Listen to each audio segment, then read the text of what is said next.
다 함께 매일 드리는 기도로 2월 4일 수요일 새벽 기도회를 시작하겠습니다. 신실하신 하나님 아버지, 새로운 하루를 허락하시니 감사합니다. 아침 햇살처럼 저희 마음에도 주님의 복음의 빛을 비추어 주셔서 감사와 찬양으로 이 하루를 시작하게 하옵소서. 삶의 자리에서 맡겨주신 사명을 성실히 감당하게 하시고 저희의 모든 말과 행동 속에 주님의 사랑과 진리가 드러나게 하옵소서. 가정마다 주의 평강이 충만히 임하게 하시고 복음의 능력으로 춤추는 가정이 되게 하옵소서. 이 땅 위에 하나님의 긍휼을 베푸사 분열된 마음이 복음 안에서 하나 되게 하시고 정의와 사랑이 흐르는 나라가 되게 하옵소서. 저희 교회의 5대 본질인 예배와 교육과 선교, 성도의 교제와 봉사를 잘 감당하게 하시고 모든 교역자와 성도들이 한마음으로 하나님의 뜻을 향해 담대히 나아가게 하옵소서. 예수 그리스도의 이름으로 기도드립니다. 아멘. 찬송가 342장 찬양하겠습니다.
(2월 4일) 수요일 오이코스 통독 범위는 레위기 10장부터 12장입니다. 그 중에 우리가 함께 나눌 말씀 레위기 10장 10절의 말씀입니다. 레위기 10장 10절입니다. 다 함께 한 목소리로 하나님의 말씀 봉독하겠습니다. 그리하여야 너희가 거룩하고 속된 것을 분별하며 부정하고 정한 것을 분별하고. 아멘. 운동 경기를 보다 보면 종종 안타까운 장면을 보게 됩니다. 육상 경기나 사이클 같은 경주에서 줄곧 1등을 달리던 선수가 마지막 결승점을 앞두고 잠시 집중력을 잃곤 합니다. 이제 다 왔구나. 이제 내가 이겼구나. 라고 몇 초의 방심의 순간 그 선수가 넘어지거나 역전되거나 하는 일들이 종종 일어나곤 합니다. 마지막 몇 초만 더 집중하고 마지막 몇 초만 끝까지 열심을 다했더라면 손에 넣을 수 있던 승리를 마지막에 놓치고야 마는 안타까운 장면입니다. 오늘 레위기 10장이 전하는 이야기도 이런 안타까운 장면이 아닐 수 없습니다. 오늘 본문 10장의 1절과 2절의 말씀을 우리가 함께 봉독하겠습니다. 1절과 2절입니다.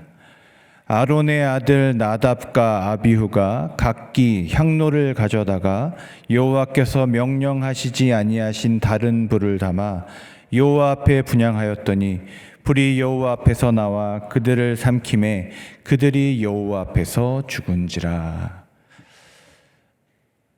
광야의 성막 봉헌 예배와 같은 날입니다. 그렇게 하나님의 영광의 불이 번제를 태우고 하나님의 영광과 백성들의 찬양이 울려 퍼지는 바로 그날에 이 비극적인 사건이 등장합니다. 아론의 아들인 나답과 아비후가 죽게 되는 일입니다. 아론의 아들 나답과 아비후는 그 당시에 가장 촉망받는 젊은이였을 것입니다. 나답의 이름의 뜻은 자비롭다라는 뜻을 가지고 있고, 아비후의 이름은 뜻은 그가 나의 아버지이시다라는 뜻으로 이 두 아들 모두 신앙적인 이름을 이름 가운데 내용을 담고 있습니다. 이들은 나이로 보아서 분명히 애굽에서 노예로 태어났을 것입니다. 그런데 노예의 이름이 아니라 신앙의 이름을 가지고 열심히 하나님을 섬겼던 젊은이입니다. 출애굽 당시에 아론이 자신의 아버지가 어떻게 왕 앞에서 당당하게 멋있게 활약하였는지도 보았을 것이고, 아버지와 함께 홍해를 건너고 또 장로들과 함께 또 시내산을 오르는 영광도 누렸습니다. 그리고 레위기에 이르러서는 제사장으로 임명되어서 성별되어서 이제 제사장의 반열에 오릅니다.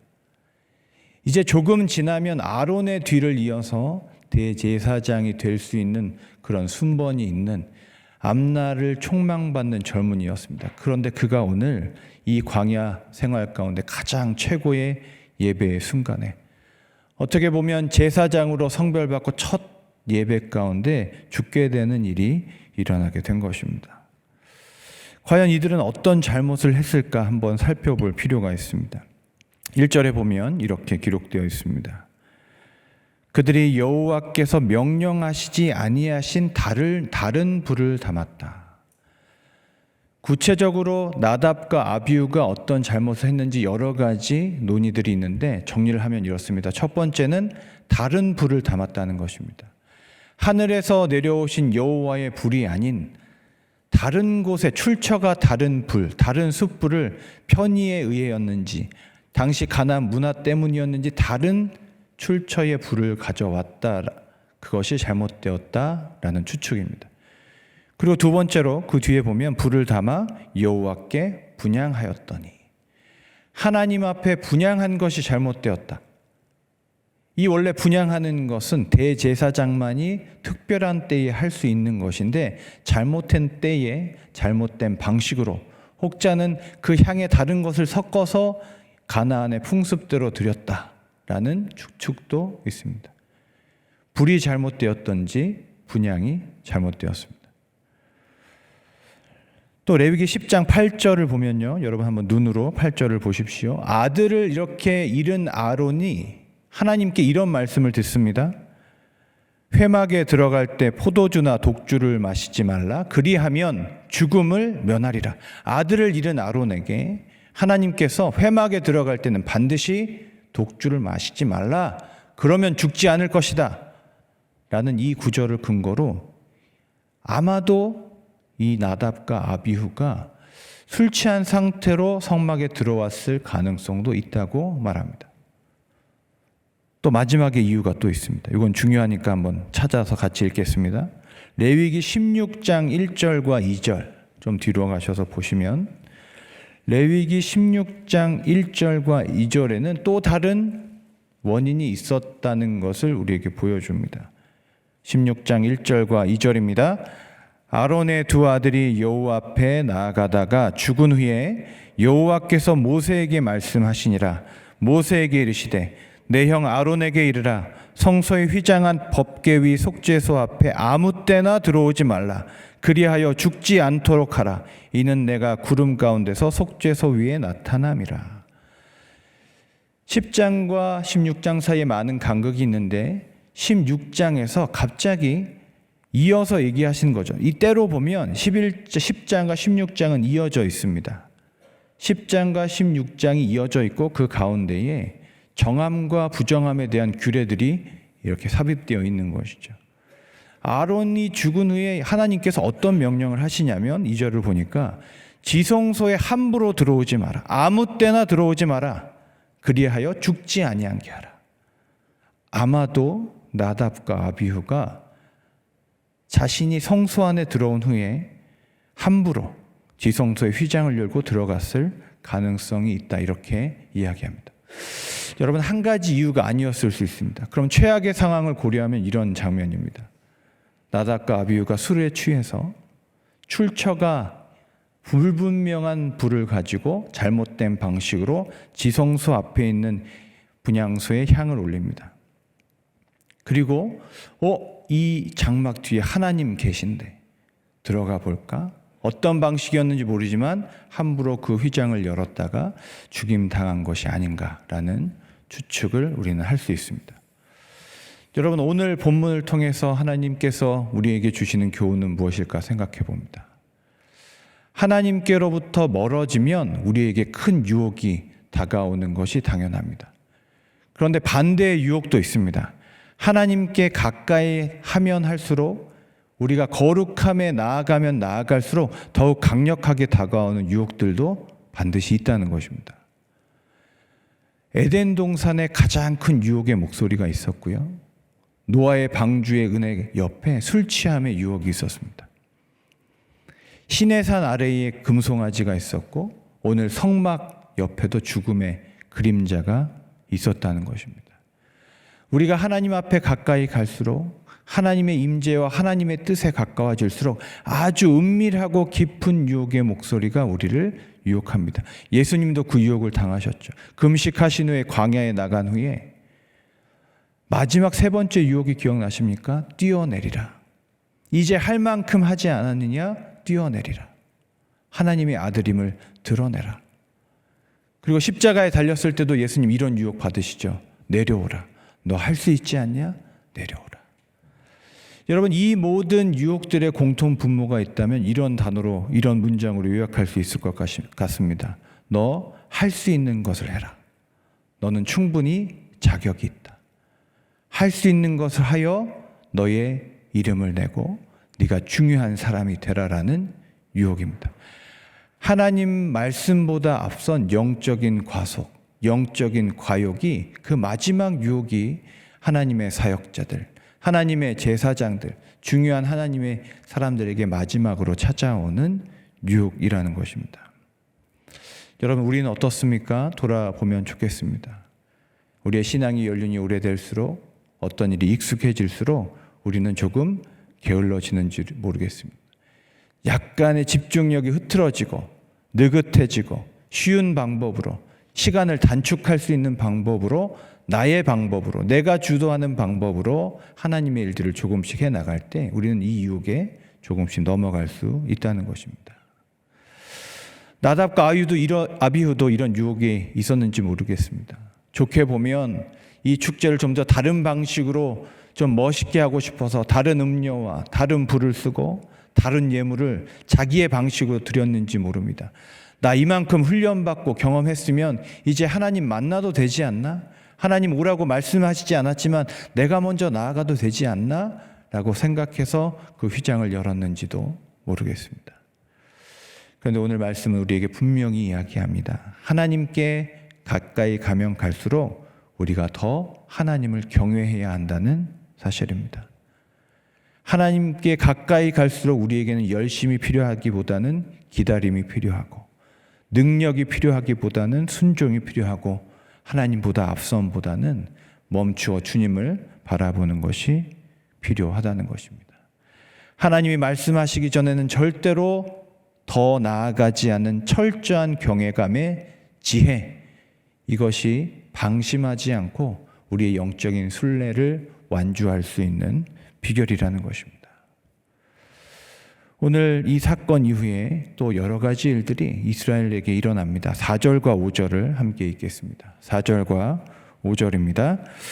모세가 아론의 삼촌 우시엘의 아들 미사엘과 엘사반을 불러 그들에게 이르되 나와 너희 형제들을 성소 앞에서 진영 밖으로 메고 나가라 하매 그들이 나와 모세가 말한 대로 그들을 옷 입은 채 진영 밖으로 메어내니. 모세의 아들 둘이 성소에 죽은 채로 누워 있습니다. 중대한 문제가 생깁니다. 거룩한 하나님의 성소가 죽음으로 오염되었습니다. 왜 삼촌이 들고 메어 갑니까? 제사장들은 시체를 만질 수가 없어요. 가족들이 그 시체를 만지지 못하고 삼촌이 그 시체를 메고 나갑니다. 5절에 보면 이 장면도 참 주목해 볼 만합니다. 모세가 말한 대로 그들을 옷 입은 채로 진영 밖으로 내어매니. 이것도 하나님의 일이라는 생각이 듭니다. 불타 죽었는데, 불이 그를 불살랐는데 뭐가 그대로 있어요? 옷은 그대로 있어요. 사람만. 하나님의 신적인 심판, 하나님이 하신 일, 단순히 실수가 아니라 하나님께서 하신 일이라는 것이 드러납니다. 그들의 제사장의 직분이 결코 그들을 보호하지 못했음을 그 제사장의 옷이, 남아있는 옷이 그것을 보여주고 있는 것이죠. 그런데 여러분, 이 두 아들의 죽음으로 인해서 이스라엘은 두 가지 중대한 질문에 봉착합니다. 이 죽음으로 오염된 성소는 어떻게 정화할 것인가? 어떻게 깨끗하게 될 것인가? 이건 경험해 본 적이 없습니다. 또 하나님께서 명령하신 제사법대로 제사하였는데 우리는 과연 어디까지 하나님께로 나아갈 수 있는가? 지성소는 안 된다는 것을 확인했거든요. 그럼 언제 어떻게 나아가야 되는가? 라는 이 두 가지 큰 질문이 등장합니다. 이 두 질문이 왜 중요하냐면 이 질문이 앞으로의 레위기의 내용을 요약하고 또 진행하고 있기 때문에 그렇습니다. 여러분, 오늘 본문인 10장 10절을 읽겠습니다. 10장 10절. 10장 10절을 함께 읽겠습니다. 시작. 그리하여야 너희가 거룩하고 속된 것을 분별하며 부정하고 정한 것을 분별하고. 이 말씀은 하나님께서 아론에게 단독으로 해주신 말씀인데 이런 의미입니다. 두 아들이 왜 죽었는지 아느냐? 그것을 이해하기 위해서는 너희가 정함과 부정함에 대해서 알아야 된다 라는 것이죠. 그리고 이것이 11장부터 15장 나답과 아비후의 죽음 이후에 레위기의 내용이 뭐냐면 정함과 부정함에 대한 규례가 나옵니다. 그 다음에 이제 이후에 17장부터 27장까지는 그 앞에죠. 거룩하고 속된 것에 대해서 이야기합니다. 그리고 어떻게 보면 이 레위기의 나머지 장들은 나답과 아비후의 사건을 설명하기 위한, 그런 일이 발생하지 않게 하기 위한 하나님의 규례들이라고 이해할 수도 있을 것입니다. 또 이후에 16장에 나오는 대속죄일은 그럼 무엇입니까? 이렇게 오염된 성소와 온 민족을 온 민족적으로 한번 정화하고 깨끗하게 되는 날이 필요하게 됐죠. 왜냐하면 나답과 아비후가 성소에서 죽었는데 그 피가 흐르고 있는데 이것에 대한 어떤 속죄나 다른 정화의 일들은 일어나지 않거든요. 그럼 언제 하냐? 대속죄일에 온 민족과 성소를 정화하는 민족적인 회개의 날이 생기게 되었다는 것입니다. 여러분, 말씀을 정리하겠습니다. 여러분, 하나님께 가까이 나아갈수록 큰 은혜도 있지만 동시에 더 깊은 경외가 필요함을 여러분 기억하시기를 축복합니다. 말씀보다 앞서가지 않고 하나님의 말씀 앞에 엎드리는 믿음, 여러분 그 믿음이 예배자를 살리고 우리의 공동체를 지켜내는 줄로 믿습니다. 여러분, 오늘 하루 살아가실 때 이 모든 이스라엘 민족이 하나님 앞에 엎드린, 그리고 하나님 앞에 성수 앞에 지성소 앞에 나아가면 나아갈수록 더 깊은 경외감으로 주님께 예배하는 하나님의 사람들 되시기를 축복합니다.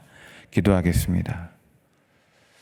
사랑과 은혜의 하나님, 오늘도 저희에게 말씀 주심에 감사합니다. 하나님, 우리가 어디에 있든지 하나님의 거룩함으로 나아가는 예배자로 살아가게 하여 주시옵소서.